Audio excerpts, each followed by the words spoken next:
खुद भी स्वीकार करते हैं, उनको हार देखने के बाद अंदर से उद्वेलन पैदा होता है। स्वाभाविक है, होना भी चाहिए, पर राजनीति और सफलता है, सफलता बहुत नजदीकी खेल है। राजनीति की व्यवहारिकता यही है, कोई गारंटी नहीं देता आपकी जीत हो। और भारतीय जनता पार्टी ने आदरणीय सरवण जी को जब विधानसभा की टिकट देकर भेजा था तो गारंटी नहीं थी जीतेंगे। वो जो आज सरवण जी को जब हमने शुभकरण जी को टिकट देकर भेजा है तो गारंटी नहीं हम जीतेंगे। हम 2 बार जीते हैं लगातार, उस विश्वास पर हम मानते हैं कि ये जीतेंगे। सरवण जी, मैं सबसे मैं एक आग्रह करूंगा, एक भावुक शिक्षक, एक भावुक मोटिवेटर बहुत अच्छी बात है, लेकिन व्यवहारिक राजनीति के तकाजों में खुद को भी ढालें, यही निवेदन है। ढलना चाहिए कि नहीं? ढलना चाहिए कि नहीं?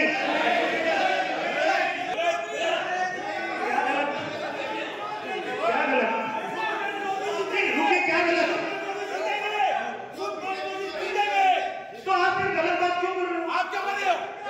आप पार्टी की मर्यादा में सोने हुए पार्टी के प्रवक्ता की हैसियत से बोल रहा हूँ, आपके कहने से नहीं बोला। चल जाओ, मुझे भी आपकी ऐसा बोलना। क्या करेगा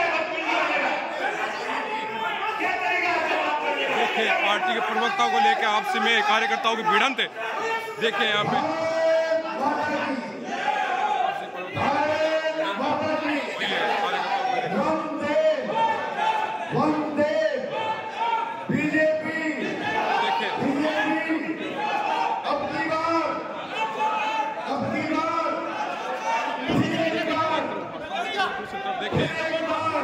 देखिए कार्यकर्ताओं को कैसे झड़प हो गई है प्रवक्ताओं को लेकर। अरे बैठो यार, एक बार शांति से बैठ जाए। उद्घाटन के आप सभी से अनुरोध है, आप सभी से अनुरोध है कि भारतीय जनता पार्टी जिस अनुशासन के लिए जानी जाती है हमारे बीच में, आप सभी से अनुरोध है कि आप सभी केवल मंच पर शुभकरण जी चौधरी के विचार हम सुने, हम शुभकरण जी चौधरी की विजय का संकल्प लें, हमें विश्वास दिलाए कि प्रत्येक परिस्थिति में भारतीय जनता पार्टी का कार्यकर्ता भारतीय जनता पार्टी की जीत का संवाहक बनकर। अब आज के बाद कोई भी आदमी मेरे अलावा कुछ बोलेगा तो उसको मेरी सौगंध है, बोलने का अधिकार मेरे पास है, मैं अपना बोलूंगा। मेरे अलावा कोई बोलेगा मेरी सौगंध से कुछ नहीं कर सकता। नहीं, आप सुने भाई साहब, और परिवार है हमारा, आपका दर्द समझ रहा हूं मैं, हमारा दर्द एक ही है, पिता के पैर पटने भाई मैं के जाने पीठ पर आई, हमारा दर्द एक ही है। और 51,000 वोटों की अब तो 51,000 वोट हमें जीत से दिलानी ही पड़ेगी, तो हमारी आज के माध्यम अलग बात होगी। एक बार पुनः आप सभी कार्यक्रम में लौटे, हम शुभकरण जी को सुने, और अगर हम अब आप सभी केवल शुभकरण जी चौधरी पर ध्यान रखें और इनके लंबे राजनीतिक जीवन को अगर 4 पंक्तियों में परिभाषित करें तो केवल इतना ही कहना उचित होगा कि प्रलोभन थे मगर मन के नियम संयम नहीं टूटे। चौथी पंक्ति पर आपकी तालियां श्रवण जी चौधरी का उत्साह प्रदान करेंगी कि प्रलोभन थे मगर मन के नियम संयम नहीं टूटे, उमड़ती आस्थाओं के ये दीप सुंदरतम नहीं टूटे, और पागल अंधेरों की जरा सी एक थपकी पर विवश हो सूर्य भी डूबा, वहां पर ये नहीं डूबे जहां वहां पर गुरु जी। फिर तो कोई मेरा कहना यह है कि यदि कोई श्रवण कुमार जी को अव्यवहारिक कहे तो हमें यह भी बर्दाश्त नहीं। आपकी जोरदार तालियों के साथ हम आमंत्रित करें आदरणीय शुभकरण जी चौधरी को। आज इस ऐतिहासिक कार्यालय उद्घाटन समारोह में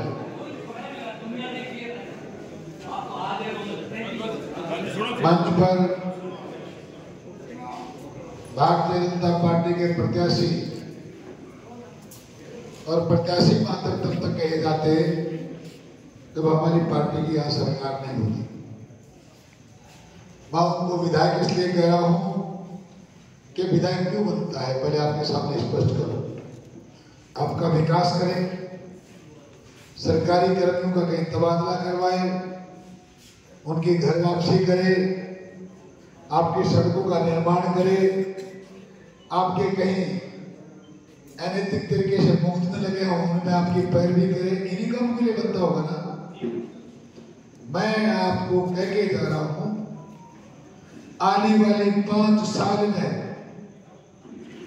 भारतीय जनता पार्टी की राजस्थान की सरकार के माध्यम से एक चवन्नी से लेकर करोड़ रुपए तक कोई खर्च करेगा तो श्रवण चौधरी करेगा।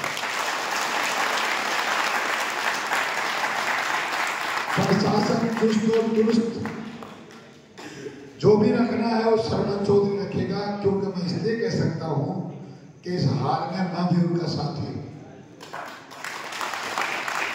अभी हाल ही में हमारी पार्टी ने हमें 5-5 करोड़ रुपए सड़क बनाने के लिए दिए थे, मुझे भी दिए हैं, आपको भी दिए, उनकी अनुशंसा हो चुकी है।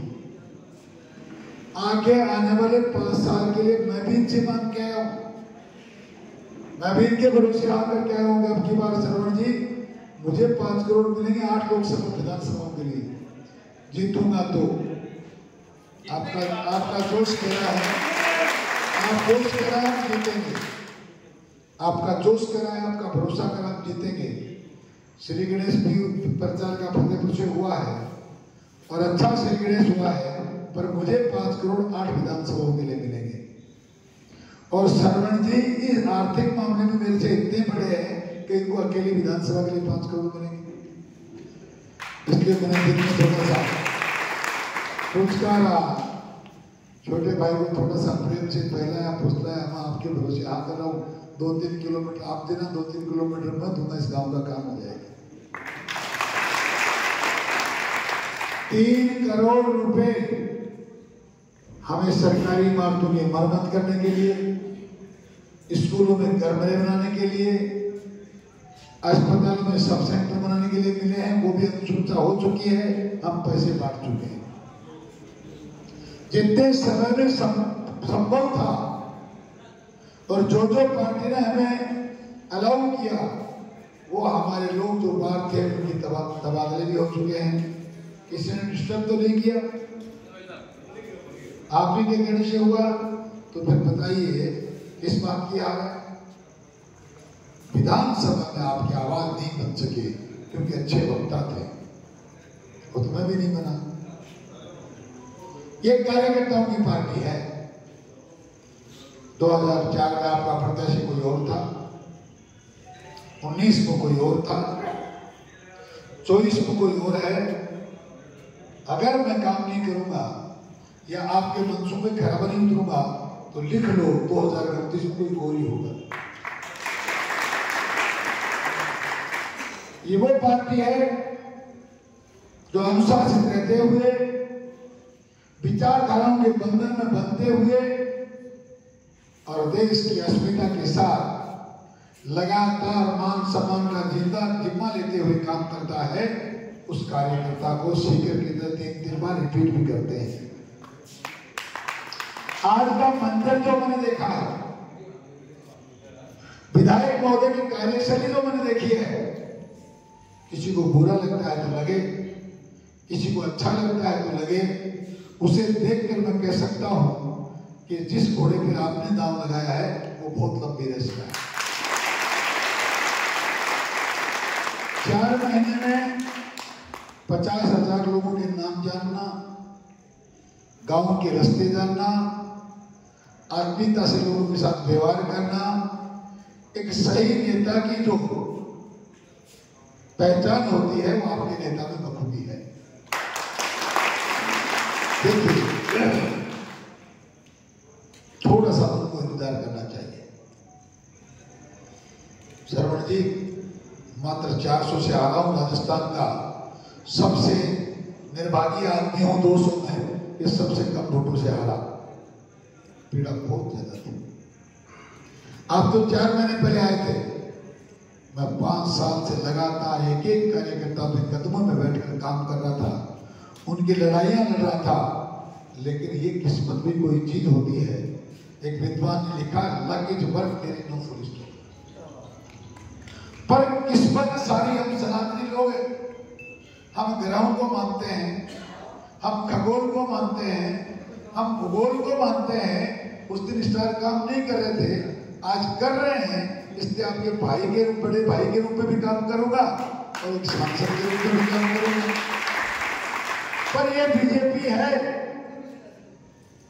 मैं पार्टी का ज्यादा बर्दाश्त नहीं करना चाहता, पर भजन लाल जी की टिकट कहीं और की फाइनल हो चुकी थी, वहां सफलता आसान नहीं थी, बहुत ज्यादा चिंतित वो थे। किस्मत से सबसे चर्चा किसी और की थी, टिकट मुख्यमंत्री महोदय की बदल गई, जीत गए, कोई सोच नहीं रहा। जब तक वो पर्ची जेब से निकली नहीं, तब तक भगवान के सिवा किसी को मुख्यमंत्री बने जाते हैं। ये किस्मत का ताला कब खुल जाए? आप चेयरमैन बन जाए किसी आयोग के, कैबिनेट के मंत्री बन जाए, कोई बहुत बड़ी बात नहीं कह रहा हूं, बड़ी बात नहीं कह रहा हूं मैं। जैसे जैसे हमारे यहाँ फिर अब हमारी पार्टी ने तय किया है, राज्यसभा भी अब राजस्थान का आदमी जाएगा, दूसरे प्रांत का नहीं जाएगा। हम कार्यकर्ता हैं और कार्यकर्ताओं की पहचान अगर कहीं होती है तो भारतीय जनता पार्टी में होती है। इस बात को आपको भी मानना पड़ेगा, मुझे भी मानना है। सफलता असफलता एक शब्द के दो पहलू हैं। मैं भी हारा, आप भी हारे, मैं तो इतना भरोसा दिला सकता हूं सारे कार्यकर्ताओं को, मैं जीत कर उस संसद में जाऊंगा। तो मैंने आज मुहूर्त किया है, मुहूर्त के दूसरे दिन आता तो हो सकता है मैं जो शब्द अभी बोलने वाला हूं या कुछ देने वाला हूं वो किसी और को दिया था, तो या तो मैं झूठ बोलता या आपके साथ गद्दारी करता या फिर वहां से कुछ बचा के लिया तो आपको दे जाता। पर आज चूंकि मेरे मुहूर्त का पहला दिन है, आपको 5 साल लगातार इस क्षेत्र के विधायक से ज्यादा मानता हुआ एक सांसद का आधा अंग मानूंगा। इस बात का भरोसा।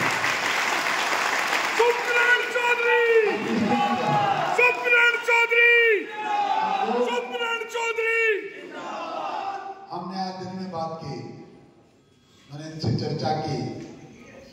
मोदी जी फकीर हैं, क्योंकि कोई और जिम्मेदारी शादी के बाद उन्होंने वहन नहीं करी। मैं फकीर हूं उनसे छोटा, क्योंकि मैंने शादी भी की, मेरे बच्चे भी हैं, पर 40 साल से मेरी ना पत्नी है, नहीं 17 साल से, 2006 में वो चली गई, और 40 साल से न माता है न पिता है। मैं ऐसे गरीब किसान की झोपड़ी में पैदा हुआ हूं। मैं तो जब आप खुद के सोचता हूं कि मुझे हिंदुस्तान की पार्लियामेंट की टिकट मिल गई, मैं सांसद बनूंगा, किस्मत का कोई भरोसा नहीं मित्रों, और भारतीय जनता पार्टी का कोई भरोसा नहीं, वो कब फर्श से अर्श पे पहुंचा देगी। मैंने अपना जो राजनीतिक जीवन शुरू किया, पहली बार में मैं भारतीय जनता पार्टी की टिकट मुझे ऐसे हालात में मिली, नवलगढ़ में, मैं नवलगढ़ का पैदा हुआ हूँ, नवलगढ़ में 2 बार पंचायत समिति का सदस्य बना, वहां की मंडी का चेयरमैन बना, वहीं से झुंझुनू जिले की भूमि विकास बैंक का चेयरमैन बना, उसके बाद में उदयपुर गया। वो मेरी कर्मस्थली है। आज कर्मस्थली किसी की कोई भी हो सकती है, आज भी 5 साल के लिए फतेहपुर मेरी कर्मस्थली रहेगी।